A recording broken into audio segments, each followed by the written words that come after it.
And Epic Exchanges is back after a very long hiatus, which was only supposed to be a few months and ended up being a year and a half, thanks to the completion and release of my book. Finally back with interviews and all interviews on Epic Exchanges, because it's really important, as you know, for people to share their stories, so we can all be inspired and encouraged and motivated to do the same and get through the difficult times in our life. I am super excited to have you back. And for my first episode of this relaunch, I am even more excited to have my friend, mentor, coach, all kinds of things over the past few years, Brielle Cotterman, to join me to share her story. Welcome, Brielle. Thanks, Kelly. I'm so honored to be here. Why don't you tell our audience a little bit about yourself? So I'm a publicity expert and a celebrity maker. I have a background in sales and marketing, and I've been in the PR space for more than a decade. I have my own PR agency where we work globally with entrepreneurs and leaders that have a story and want to make a positive impact both in the world and on their bottom line. I am a mother of 3 children. I'm a world champion equestrian, and I live with my husband, our 3 children, and many, many, many, many animals on a horse farm. That's awesome. And one of the reasons that I originally connected with you, because of my love for horses and everything around the equestrian life and stuff. So I'm super excited to have you here, and super excited to hear you share your story, which again is why we connected. All about story, because everyone knows how passionate I am about it, and I know it's a big part of your business. So why don't I just stop talking, and I will let you tell me and your audience and our audience here on YouTube and on the audio version your story. The floor is yours. Thanks, Kelly. Well, I really admire all of the work that you do and your incredible, phenomenal book that has impacted so many, because when we share our stories, we give so many people permission to accept their own. And that's been a really big part of my journey. I grew up a very idyllic life. I know that I was very much an overachiever student. Mom and dad, one boy, one girl. We had a very all-American type life and a really good and positive childhood and upbringing. And as I was this sort of overachiever type person, I pursued a lot. And I was a world champion equestrian. I competed in the Miss America organization. And I did all of these things, and I was constantly pursuing what's next, and bigger and better dreams and visions and goals and education and so many different things. And I found myself in an abusive relationship, and I was not well educated. I was not exposed to any sort of physical abuse as I was growing up. So I was very unaware of the cycle of abuse and what that looks like, and how quickly something that is mentally and emotionally abusive can turn into physical violence. And ultimately, I am a survivor of attempted murder and domestic violence many, many, many years ago. And that was really a catalyst for me, given the fact that I was this very much overachiever type person, well educated, all of these different things. I almost let the fact that I was a survivor overshadow all of the other things about me. I almost let that own me. And I did let it own me for quite some time. But it wasn't until I stepped out from behind that story and I started sharing it that I really stopped playing small. I became the professional, grew my business to the place of where I really wanted it to be. But more than that, on a personal level, whenever we experience challenges, whenever we go through difficult things, I think that self-reflection always kind of creeps in there, or it should. And I went through many, many years of therapy and healing practices. But during that entire time, I wanted to figure out, one, how did I end up in this type of a situation? And two, how could I never end up here again? And then ultimately, how can I help people to not end up in that type of a situation, or to not be owned by the stories that are a part of our lives? Because whether it is abuse or mental illness, or it is losing a job or addiction, no matter what challenge we face in our life, that's just part of the human experience. And that doesn't mean that my challenge is always going to look the same as yours. But there's a big part of our culture that has conditioned us to believe that when those sorts of things happen, we should be ashamed of them. And I experienced that myself. And so when I finally got to the place, Kelly, where I was capable of sharing that story, I was so scared. I was so scared to be labeled. I was so scared to, be thought of in a certain way and not really seen for who I was. And so it was a big jump to be able to share that story. As you well know, anytime we share things that are vulnerable, it can be very scary. And so when I did, finally, it became so uncomfortable to me to stay hidden behind that story, became more uncomfortable than not. And so I stepped out, I started sharing the story. My business exploded in growth. I went through all of these really positive pieces, and I recognized firsthand what I had been teaching and working with all of my clients to accomplish for years and years and years. When you take ownership of your story, you claim all of the power that comes with that story. And so even if it might be something that was difficult or challenging, you take ownership of it, and that gives you back your strength and your power. And so that has been a major shift for me. It's the foundation of my business. Story is the cornerstone of all of the work that we do. It's how we get phenomenal media opportunities for our clients, such as yourself. It's how we create connection. It's how we help to build brands that make massive impacts in the world. And story is really the through line of my life. My own story was very difficult for me to accept at one point. But now I'm very, very grateful for who I have become on the other side of all of that challenge.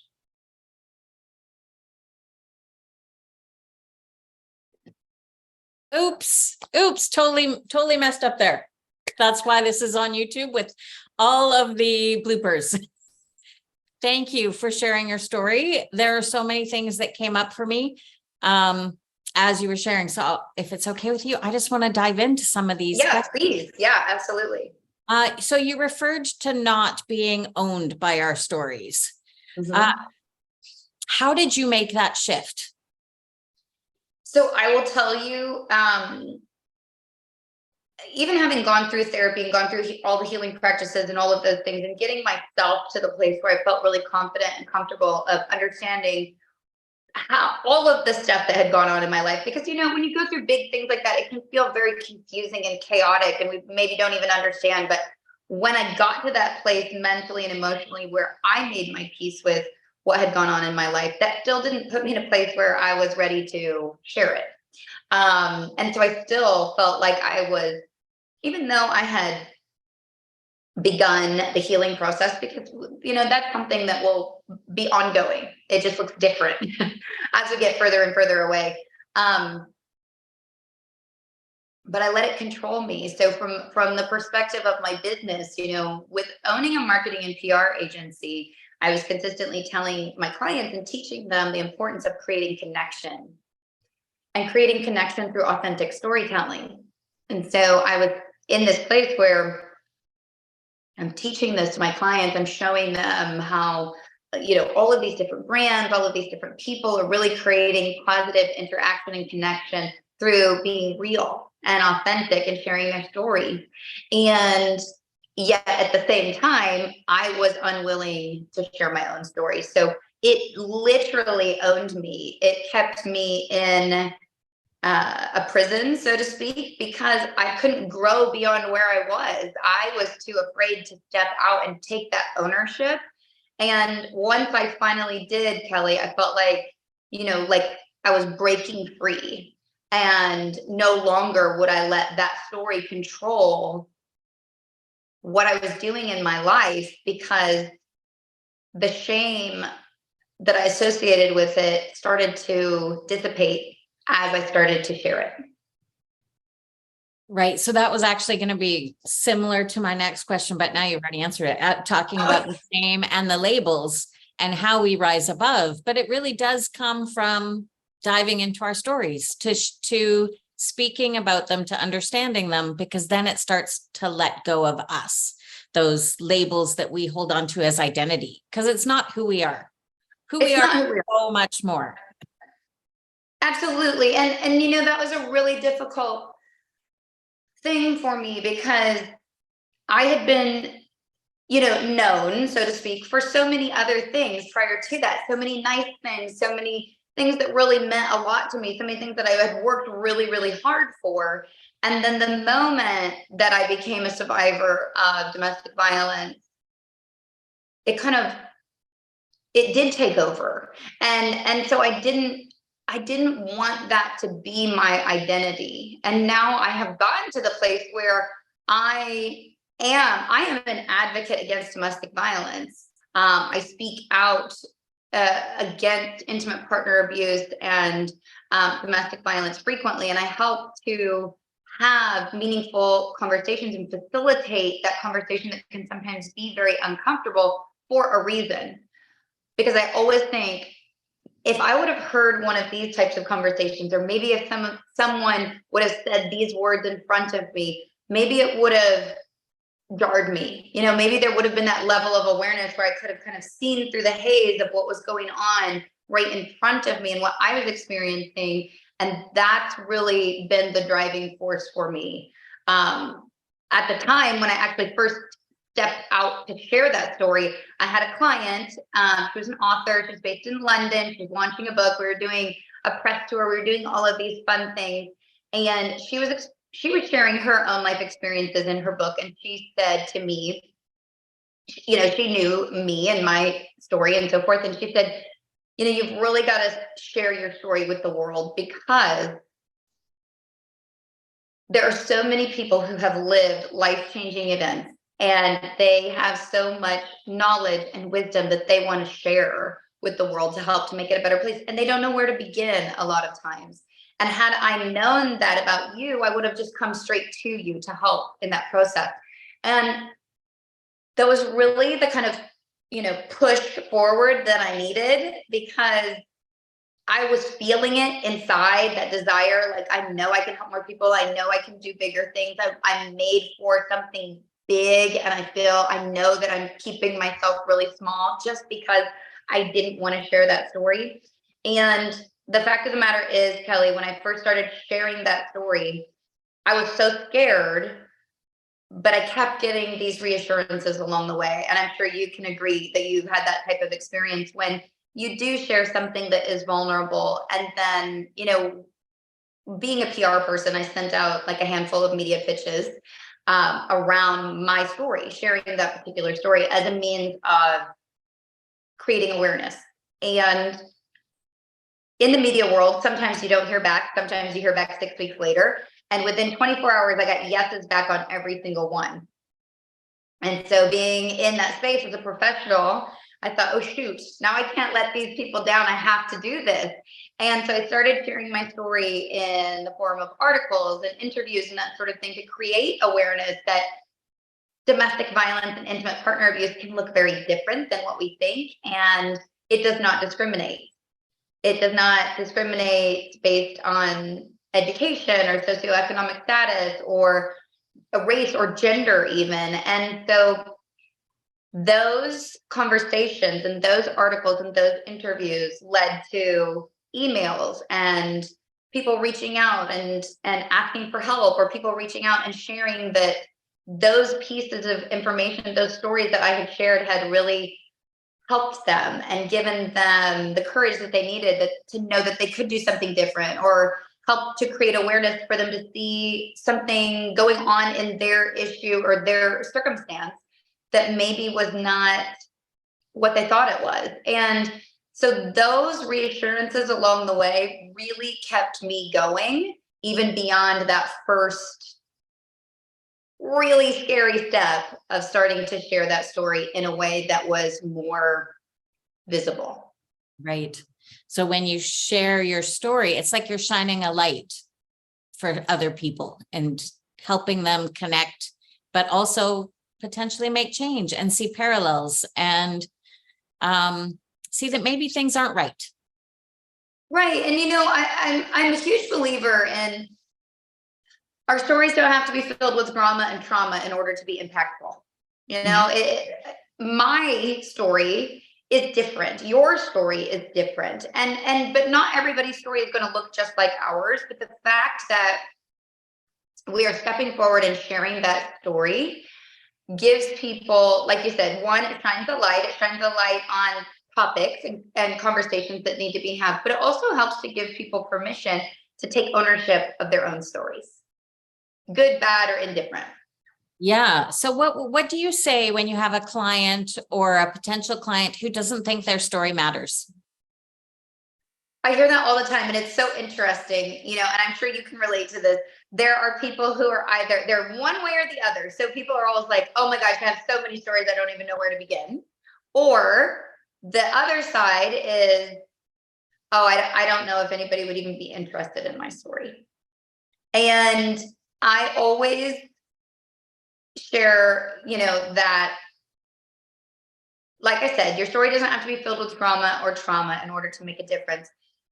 But everybody's story matters. Every story matters. And we are hardwired as human beings for connection, and storytelling has been going on since the beginning of time. That's the reason why there's those hieroglyphics sketched in the caves. And so, if a person has a story that they don't find value in, it's oftentimes my job to be that really objective third party to listen, to hear, and to reflect back to them how that story is interpreted. Because oftentimes it's just like with PR, sometimes people don't realize how great and how incredible the things are that they're doing, because it's just it's just their life. It's just their business. It's what they do every single day. So it's my job to reflect back to them and allow them to see the pieces where they might be able to create connection or inspire action for a positive impact in the world.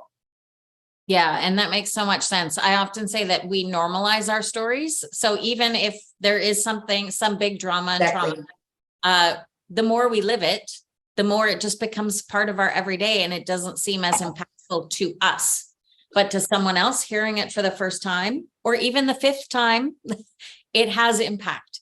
And so we forget and we don't realize the impact that our stories have. So I appreciate the role you play. What do you hope people take away from just hearing your story and hearing our discussion here? What do you hope they do, or how do you hope they feel? Well, so there's two things that I always ask. One is to share your story. And I ask that because as I hid behind my story for many, many years after the fact of being a survivor, I hid behind my story when I was living in that space of fear, when I was living in that space of abuse. And I was too scared to share my story for a lot of reasons at that point. So I always ask that people share your story. And I know that you agree with this, because obviously when we're going through, or when there's still so many emotions connected and attached, I'm not asking you to stand up on the stage and share your story in a TEDx talk, or to write an article, but I'm asking you to share your story in a way that can get you help, the help that you deserve. And whether that is therapy, or whether that is support, or whatever that looks like for you in that space, it's just a really important reminder that keeping things shoved down inside and then creating this existence that looks a certain way for the outside world is really exhausting, and it doesn't create positive change anywhere. It doesn't create positive change for you, and it definitely does not create positive change for our culture. So it's really important for us to share our realities and to share authentically what those stories are like. So that's first and foremost. And then secondly, when you do get to the place where you are able and capable, share your story in a way where you can help others. Because that's when we really create positive change. That's when we get rid of those stigmas. That's when we give people the opportunity to understand the humanity of people who are different than us. And to me, that's a really uniting move that we can make as individuals, is to share our stories really authentically. And then that way we can help to, do away with stigmas. We can help future generations. We can help people to understand, just because you've achieved something or things may look a certain way, that doesn't mean that there wasn't a challenge along the way. And that can be inspirational for them, and it can create and give them the opportunity to do things that maybe they didn't think they were capable of doing. So true. And really, it kind of gives all of our experience purpose. 100%. Because we can use it to help others and ourselves.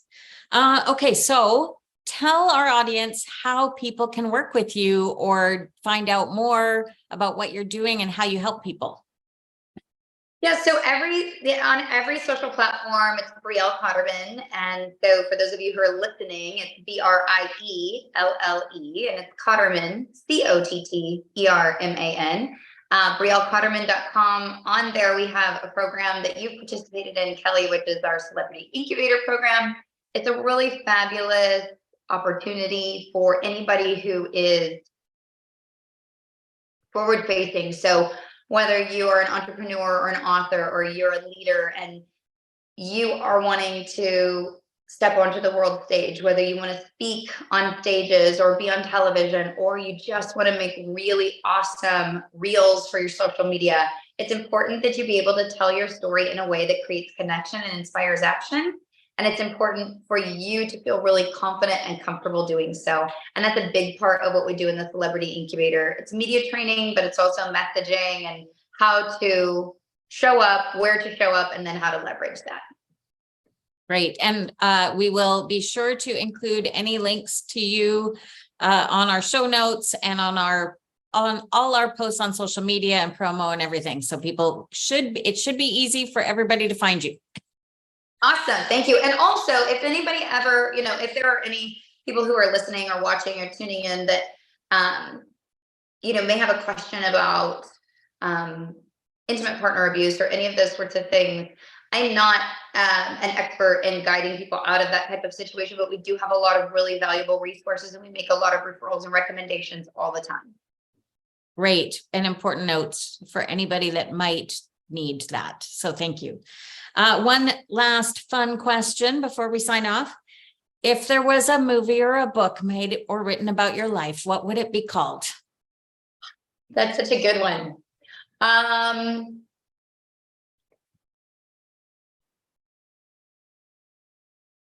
There's a time in my life, Kel, and I'm sure you can relate to this. Like, I feel like I'd probably have like 50 books and movies about my life. But I would say, there's been a big section of time where I think it would be called like Overcomer, something in that world or in that realm. But now I'm really claiming that my story looks different. So I think it might be like Rise, something along those lines, because I'm really claiming the fact that while domestic violence, as you said, our stories don't define us, but they are part of us. So while domestic violence has been one of the things that I have experienced in my life, what I have built as a result of my experiences and what I have been able to do for thousands of men and women all over the world, really raising each other up and rising, is something that I'm really proud of. And I find it really hard sometimes to celebrate all of those wins, because I'm always, looking at what's next and what I want to create next and all of those things. But I would say Rise at this stage in my life. That's perfect. And I love how your explanation shows that we can change. Where we're at changes, and how we would describe the stage we're at changes as we grow and achieve more things and learn more about ourselves.